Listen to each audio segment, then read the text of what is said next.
It is a fact that honesty is the best policy for establishing a good landlord-tenant relationship, but that doesn't mean a tenant should talk about their pus-infected cyst that pops every time they lean back in a chair.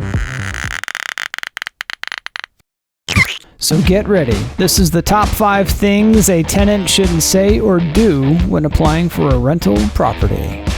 This episode of American Landlord is brought to you by RealSerious.com. We're a property management company, real estate agent, and landlord of any size can screen tenants 24 hours a day. Alright, seriously. The last thing a tenant needs to do is to raise one of the red flags that property managers and landlords look out for and prefer to avoid. While not all landlords will look out for these same type of warning signs, many successful ones do. So here are 5 things a tenant shouldn't say or do when applying for an apartment, house, condo, love shack with wheels on blocks, whatever. First, don't ever come across as desperate or share sob stories. It's okay to be desperate, but landlords prefer tenants to keep their desperation to themselves because anyone can have problems, including landlords, but landlords don't want to feel a part of a tenant's problems. Second, during or after touring a rental, don't ever criticize it, especially if you want it. Now this seems obvious, but you wouldn't believe how many prospective tenants can't prevent themselves from making some kind of stupid negative remark. You might even be dating or married to one. And those are the exact types of tenants landlords don't feel very positive about. Third, a tenant should avoid expressing concern about having enough money to cover the move-in costs. For example, the security deposit.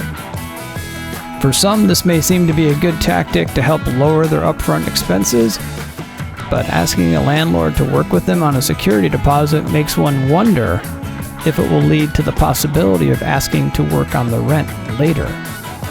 Fourth on the list, don't be late or unresponsive.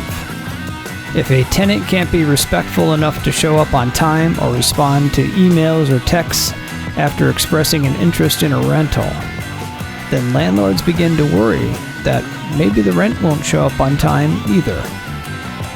And now number 5, the last thing a landlord wants to hear from a tenant is for them to complain about prior landlords. The present property and tenancy should be the focus. If the prior landlord situation was bad enough to cause the move and the prospective landlord asks about it, then the tenant should stick to unembellished facts.